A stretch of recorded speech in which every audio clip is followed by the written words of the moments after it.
Bonjour à tous et bienvenue dans cette nouvelle édition du Grand JT des Territoires. Voici tout de suite les titres du journal.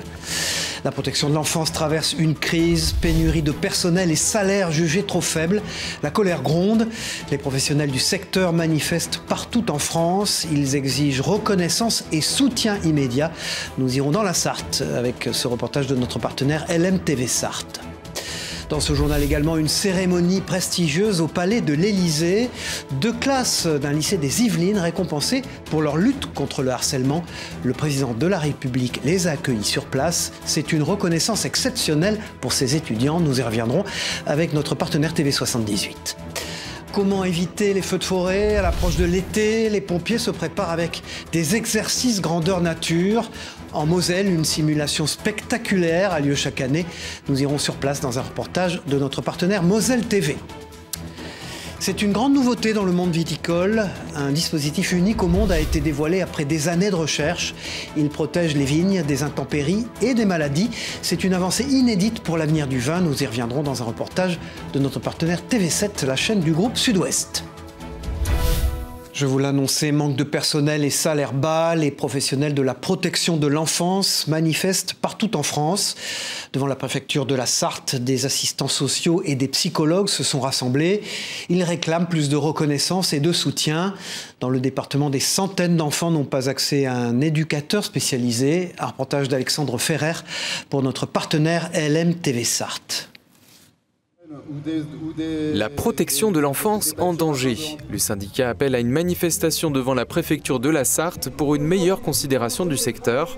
Faute de personnel, 400 adolescents confiés à la protection sociale seraient privés d'éducateurs spécialisés.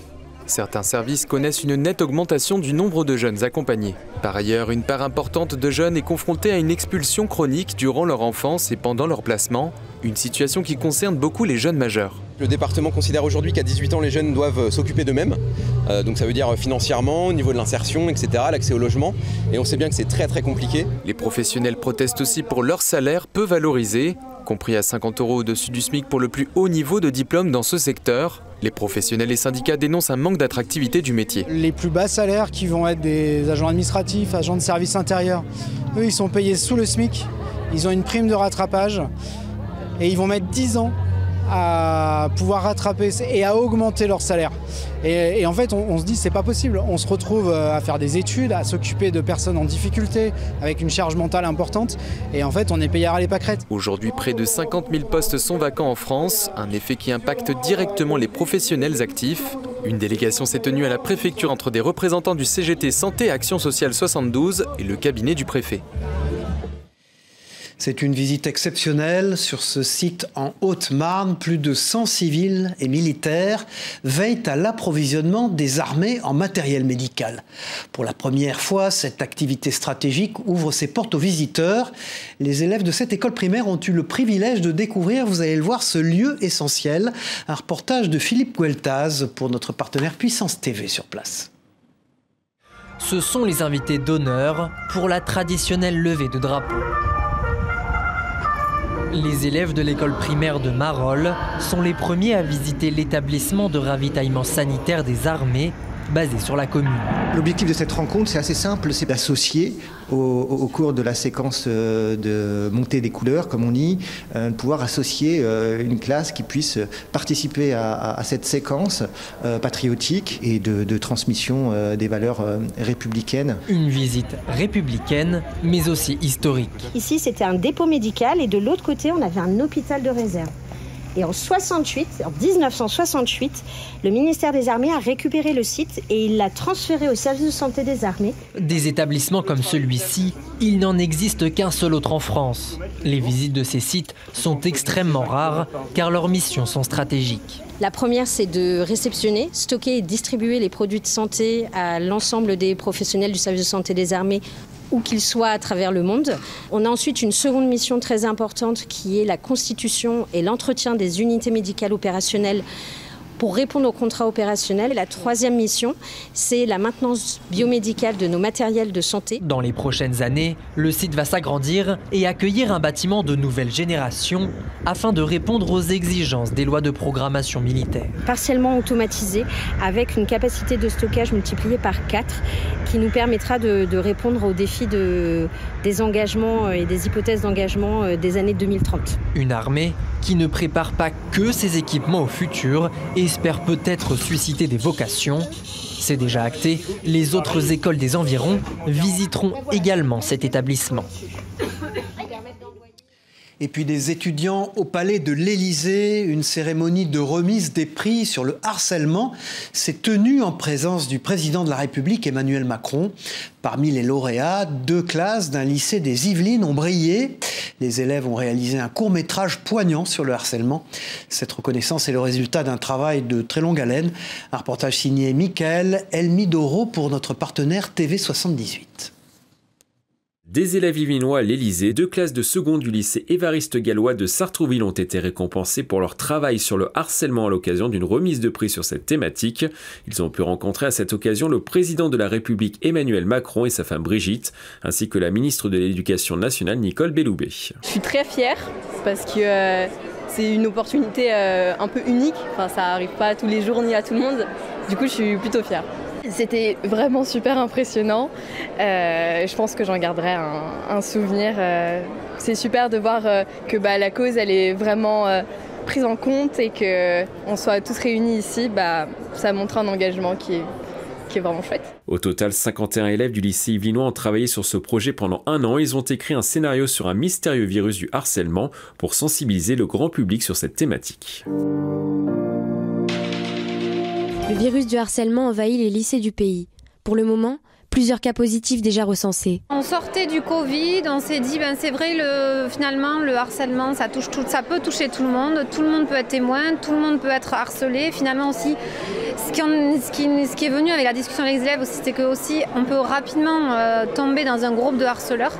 Et donc finalement tout le monde pouvait être touché, comme tout le monde avait pu être touché par ce virus. Le lycée Évariste Galois ne compte pas s'arrêter là sur cette thématique. Un nouveau projet contre le harcèlement est déjà en cours d'élaboration dans la structure. Et puis le stage de seconde devient une obligation dans l'éducation nationale. Cette année, les élèves sont plongés dans le monde du travail et du 17 au 28 juin, nos lycéens devront effectuer un stage obligatoire. Mais beaucoup ne trouvent pas d'entreprise pour les accueillir. C'est un vrai problème et ces difficultés suscitent l'indignation, notamment, vous allez le voir, à Saint-Étienne, où les parents et les enseignants tirent la sonnette d'alarme. Un reportage d'Anthony Verpillon pour notre partenaire TL7 sur place dans la Loire.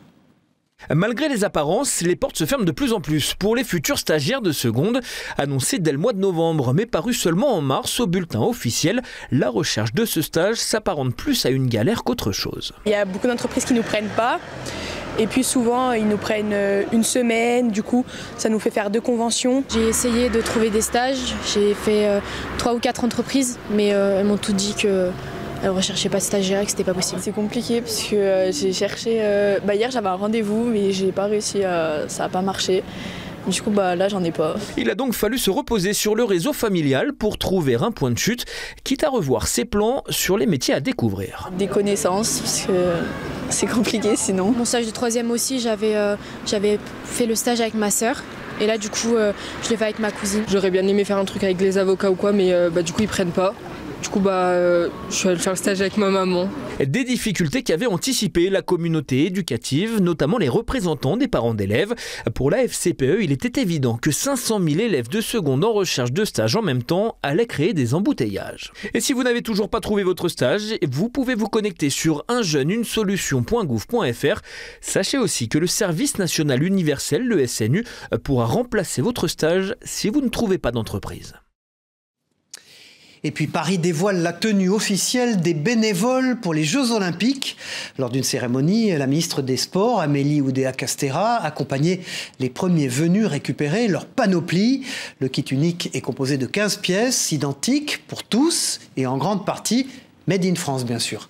Cette tenue incarne l'esprit, le savoir-faire français.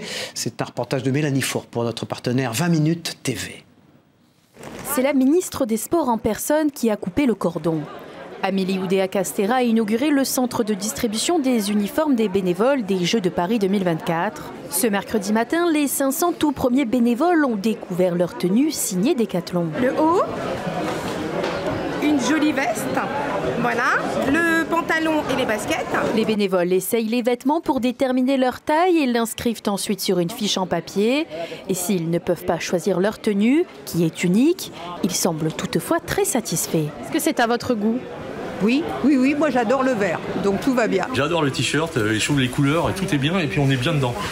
Mais le bob, là, il n'y a pas trop de soleil aujourd'hui. Oui, mais là, il faut prendre la photo, là, et on est prêt, on est prêt. Et si les bénévoles savourent le moment, dans la salle à côté, ça s'active pour remplir les sacs des 15 pièces qui composent l'uniforme. Je m'occupe de la distribution des panoplies pour les volontaires. Travail d'équipe, travail de groupe, c'est notre petite famille. 2XL pour vous. De la tête aux pieds, si on fait les récaps, on a un bob, ensuite t-shirt, veste, pantalon, chaussettes, chaussures et le sac et la banane pour venir parfaire la panoplie. Des centaines de bénévoles sont répartis quotidiennement jusqu'au début des Jeux, même si le centre restera ouvert jusqu'au 8 septembre.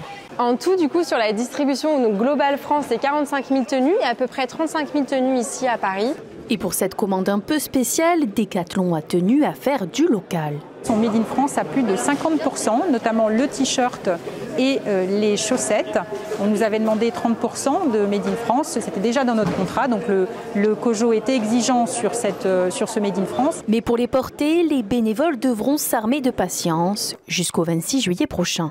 C'est l'une de nos stars olympiques, Cyril Jonard, judoka d'exception et champion paralympique et 10 fois champion du monde. Alors qu'il pensait en avoir fini avec le sport de haut niveau, il veut remporter un nouveau titre mondial. Son objectif, décrocher la médaille d'or. Un reportage de notre partenaire 7 à Limoges. Avoir un rendez-vous avec Cyril Jonard, c'est toujours impressionnant. Il y a certes le palmarès incroyable du judoka, mais avoir en face de soi cet homme déterminé, puissant et fin à la fois est un moment rare. Toujours. Les particularités pour Cyril, c'est celle d'avoir un palmarès énorme, mais dans un contexte du double handicap. Le double handicap, les personnes n'arrivent réellement à se représenter la difficulté que ça représente d'être simultanément malentendant et aveugle aujourd'hui. 3 mois, il faut cacher un des traits dans la tête. Bien abattant les yeux. En gros, il y a 3 mois des Jeux, là il va se cacher, il va plus montrer... En fait, tu sais, il est sorti, on a fait une compétition en Géorgie ce week-end. Ah ouais. Et là, il veut pas l'idée, c'est maintenant de tout garder pour lui. Pour Cyril Jonard, l'échec n'est pas envisageable et pour lui, le verre est au moins à moitié plein. C'est vraiment une caractéristique particulière de Cyril, que de toujours chercher à progresser, que ce soit sur le plan du sport en tant que tel, mais sur le sport plus largement de sa façon d'aborder la vie. J-O. 1, 2, 3, etc. Premier, la médaille. Oui. Premier, deuxième, troisième. Je veux la finale, je veux premier, j'espère, médaille d'or.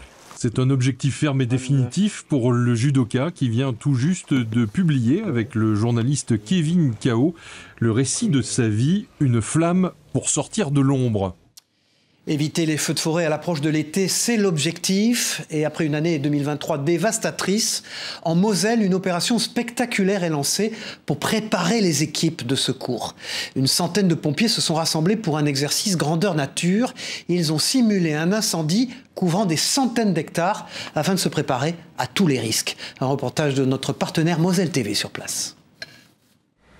Une fois par an, le SDIS 57 mène une manœuvre d'envergure pour entraîner les équipes en conditions presque réelles. On a symbolisé l'origine du feu, on a un axe de propagation théorique qui est pris en compte, qui est principalement pris en compte avec le sens et l'intensité du vent.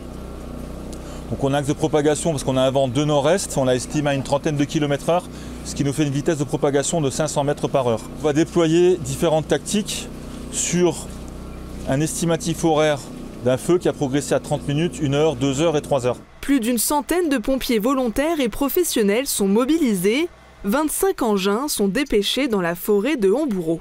Là, ce que vous avez ici, par exemple, vous avez sur le côté 2 camions qui ont été positionnés et qui sont à mon sens positionnés pour défense de points sensibles. La simulation concerne un feu étendu sur 250 hectares, une envergure encore jamais atteinte en Moselle. 3 tuyaux, à partir de la division. Plus de 100 mètres de tuyaux ont été déroulés, une manœuvre qui demande force et adresse. C'est très physique. On nous apprend justement dans les feux de forêt qu'il ne faut surtout pas courir. Alors il faut faire les choses de manière rapide et de manière efficace. Dans le cas où le feu encerclerait les pompiers, les équipes ont fait la démonstration d'une technique d'autodéfense consistant à se protéger grâce à une bulle d'eau formée autour des engins. Les équipiers sur le terrain sont dirigés par un poste de commandement où se trouve le préfet qui endosse, lors des accidents d'envergure, le rôle de directeur des opérations. Je suis chargé de faire les choix, de savoir quelle priorité je donne aux sapeurs-pompiers dans leur lutte contre l'incendie. Est-ce qu'il y a certains bâtiments qu'il vaut mieux préserver? Est-ce qu'il y a des éléments naturels qui sont plus fragiles? Ce type d'exercice annuel participe à la formation continue des soldats du feu et permet aux différents acteurs d'affiner leur coordination en prévention d'événements similaires. Et puis la Martinique dans l'œil du cyclone, avec plus d'une vingtaine de phénomènes attendus. Cette saison cyclonique est considérée comme l'une des plus actives dans l'Atlantique Nord. L'île se prépare à tous les scénarios, et notamment à celui des ouragans. Ces prévisions alarmantes sont dues à plusieurs facteurs, dont la condition complexe dans les océans. Un reportage signé Loïc Régis pour notre partenaire via ATV Martinique. Avec une vingtaine de phénomènes annoncés pour 2024, cette saison cyclonique est présentée par de nombreux experts comme l'une des plus actives dans l'Atlantique Nord. Une activité intense synonyme d'inquiétude? Pas forcément. Je me dis, je verrai bien quand ça arrivera. On va apprendre les choses comme elles arrivent. Les prévisions sont quand même relativement fiables, donc effectivement, ça a l'air de commencer tôt. 23 systèmes cycloniques pourraient être nommés, dont 12 suffisamment puissants pour devenir des ouragans, des prévisions qui s'expliquent à cause de plusieurs facteurs au-dessus des océans. Un phénomène El Niño, ça réduit l'activité cyclonique. Le La Niña, au contraire, ça augmente la capacité des cyclones à naître et à s'intensifier. Pourquoi? Parce qu'il y a moins de cisaillement, c'est-à-dire moins de vent qui empêche justement leur développement. Il y a plus d'humidité aussi, et c'est ce qu'il faut pour le cycle d'énergie du cyclone, donc des éléments favorables. Autre élément favorable, les températures de surface de l'océan. Ça aussi, vous le savez, vous l'avez noté, on a quasiment depuis l'année dernière des records de température sur l'Atlantique, et notamment sur la zone entre l'Afrique et les Antilles. Dans l'immédiat, c'est une onde tropicale qui menace la Martinique, la deuxième en une semaine. Nous avons affaire à un épisode qui va durer. On risque d'avoir des pluies très importantes et donc nous surveillons éventuellement un passage à une vigilance au niveau supérieur. La Martinique est placée en vigilance jaune pour fortes pluies et orages. Le retour du beau temps est attendu entre mercredi et jeudi prochain. Et puis dans ce journal, une révolution dans le monde viticole. Un vititunnel permet de préserver les vignes face aux intempéries. Ce dispositif unique au monde a été inauguré à Libourne en Gironde après des années de recherche. Les viticulteurs souvent exposés aux aléas climatiques y voient une lueur d'espoir. Ce tunnel protège aussi les vignes de nombreuses maladies. Un reportage signé Juliette Huard pour notre partenaire TV7, la chaîne du groupe Sud-Ouest à Bordeaux. Sur des dizaines de mètres, les vignes sont recouvertes de bâches blanches commandées à distance. Le vignoble du château Quinault-l'Enclos à Libourne s'est procuré ce nouvel équipement. Son directeur Pierre-Olivier Clouet s'en réjouit. On avait expérimenté déjà ce dispositif au sein du château Cheval Blanc de 2019 à 2023 sur 3 rangs expérimentaux, et on avait constaté que sans aucun traitement sur ces 3 rangs-là, on n'avait aucune pression milieu et on avait une récolte parfaite. Limiter les pertes de récolte dues à l'échaudage, au gel ou aux maladies et réduire l'utilisation des produits phytosanitaires, c'est justement l'objectif de ce vititunnel escamotable. Vous avez un capteur de pluie qui est derrière là-bas, qui dès qu'il détecte l'arrivée de la pluie, donne l'ordre à des moteurs de dérouler des bâches qui se déroulent donc au-dessus de la vigne pendant le temps de la pluie. Et quand la pluie s'en va, le capteur détecte le départ de la pluie et donne l'ordre au moteur de tourner dans le sens inverse et de réenrouler les bâches sur leur tube pour remettre les vignes à l'air libre. Tout est automatique, le viticulteur n'a pas besoin d'intervenir. Chaque fois qu'il pleut, on couvre, chaque fois que la pluie s'en va, on découvre, et ainsi de suite, autant de fois qu'il y a une pluie dans l'année. Cette innovation unique au monde a été testée durant 5 ans sur une dizaine de propriétés en Gironde. Désormais, 4 vignobles en sont équipés: Cheval Blanc, Laffitte, Montrose et Quinault-l'Enclos. On se pose toujours la question, quand on traite pas loin d'un endroit où des gens habitent, où des gens vivent, de la pollution de leur habitat par les produits phytosanitaires. Donc notre objectif dans un premier temps, c'est ça, c'est les vignes qui sont juste à côté d'endroits où des gens vivent et passent du temps. La société conceptrice Model a récemment annoncé une levée de fonds de 2 millions d'euros auprès de l'investisseur Demeter. De cette façon, elle envisage de créer une usine de production pour commercialiser le Viti-Tunnel sur l'ensemble du territoire français d'ici 2025. Voilà, et puis les fraises sont bel et bien de retour dans nos assiettes cet été. À Crisol, dans l'Oise, un producteur local nous a ouvert les portes de son exploitation pour découvrir ce fruit. Grâce à des techniques innovantes, ce producteur garantit des fraises prêtes à ravir nos papilles. Un reportage de notre partenaire WEO TV, la chaîne du groupe La Voix du Nord. Regardez. De l'or rouge, prêt à être cueilli. Entre ces jardinières suspendues, les saisonniers s'activent depuis presque un mois pour récolter les fraises, fruits de printemps par excellence. Ça va durer 2 mois vraiment en plein boom, et puis jusqu'au mois d'octobre en fait. Alors on est un peu tenté d'y goûter quand même ? Tout à fait, surtout quand elles sont belles et bien rouges comme ça, elles sont très savoureuses.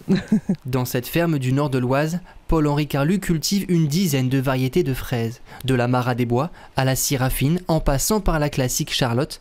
Sa préférée porte bien son nom. Donc là on a la variété Favori, donc c'est une fraise qui a un rouge brillant, elle est délicieuse avec un parfum assez extraordinaire cette année et elle a un petit goût de bonbon quand on la mange qui reste en bouche, donc très sympa. Une diversité de variétés qui permet aux cultivateurs d'assurer une production régulière tout au long de la saison. On utilise des variétés précoces, comme la Flair ici. On a d'autres variétés remontantes qui arrivent un petit peu après, mais par contre qui va s'étaler tout au long de l'année. Donc il y a un double enjeu. Il y a l'enjeu de sécuriser le revenu avec plusieurs variétés et l'enjeu d'avoir de la régularité, mais aussi du choix pour le client. Des fraises vendues entre 9 et 11 € le kilo selon la saison et la variété. Un prix en légère hausse d'environ 10 centimes, conséquence d'une augmentation du coût de la main-d'œuvre. Depuis 2020, c'est à peu près 16% d'augmentation sur le SMIC, donc nous sommes obligés d'impacter cette augmentation aux consommateurs. Des consommateurs finalement peu rancuniers. En boutique, la clientèle défile, attirée par le parfum fruité des barquettes. Elles ne sont pas beaucoup plus chères que dans le commerce. Donc la qualité vaut le prix. Je me suis laissée tenter par les fraises simplement parce qu'elles sont excellentes. Entre mai et octobre, près de 50 tonnes de fraises sortent de cette ferme. Qu'elles soient acidulées, juteuses ou plus sucrées, sûres qu'elles raviront les papilles des grands comme des petits. Direction la Savoie dans ce journal avec cet avion exceptionnel. L'aéroport d'Annecy accueillit un événement unique autour de l'un des premiers avions électriques. L'objectif, mettre en avant la décarbonisation du secteur aérien et la réduction des nuisances sonores. Plusieurs vols de démonstration ont eu lieu. Un reportage de Chloé Lemeur pour notre partenaire 8 Mont-Blanc en Haute-Savoie. La ceinture est bouclée, le moteur est en route. C'est l'heure de décoller. Il ne s'agit pourtant pas d'un vol comme les autres à l'aéroport d'Annecy Haute-Savoie-Mont-Blanc. Pour la première fois, la piste accueille un événement particulier, l'Electric Tour. Organisé par Vinci Airports en partenariat avec la Fédération française de l'aviation, il doit permettre de promouvoir un modèle aérien plus propre à travers des vols de démonstration sur 4 aéroports de la région. Au total, près d'une dizaine de vols sont réalisés pour faire découvrir aux élus et aux riverains le modèle Pipistrel Vélis Electro. Seul avion électrique à être certifié par l'Agence de l'Union européenne pour la sécurité aérienne, son autre atout est aussi celui d'une nuisance sonore plus réduite de 60 décibels, soit 14 fois moins qu'un avion thermique. Côté autonomie, 2 batteries d'environ 24 kWh chacune équipent l'appareil. C'est un avion qui a une autonomie de 40 à 50 minutes. On est sur les premières générations de batteries, donc effectivement, ce n'est pas un avion qui est utilisé pour l'intégralité de la formation des pilotes privés. On va l'utiliser surtout pour le tour de piste, pour les phases de début, puisque c'est là où en fait on va pouvoir l'utiliser facilement du fait de son autonomie. Alors cette autonomie aussi est appelée à se développer, bien sûr, puisqu'il y aura de nouvelles générations de batteries. Donc on estime que d'ici 5-10 ans, on aura des autonomies de 1 heure, 2 heures, voire peut-être 3 heures d'autonomie. Et avec ce type d'avion, ce VX Electron, on pourrait faire l'intégralité de la formation de pilote privé. Une expérience que Vinci Airports n'écarte pas de renouveler à l'avenir dans une autre région de France. Voilà, et réunir plusieurs genres musicaux, c'était le thème dans cette ambiance du village de Lama, en Haute-Corse. Sur l'île, le groupe de choristes du Centre d'Art a partagé la scène avec un musicien cubain et toute son équipe. Leur projet, c'était de mêler les rythmes corses aux cadences enflammées des Caraïbes. Sous la chaleur de l'île, tout le village s'est laissé emporter pour cette soirée unique. Des pas de salsa aux éclats d'applaudissements, des sourires radieux aux regards émerveillés. Chaque instant résonnait la bonne humeur, un véritable moment de partage quelques jours avant la fête de la musique du 21 juin prochain. Voilà, c'est la fin de cette édition. Merci à vous de l'avoir suivi. On se retrouve très vite pour une nouvelle édition du Grand JT des Territoires. Au revoir à tous.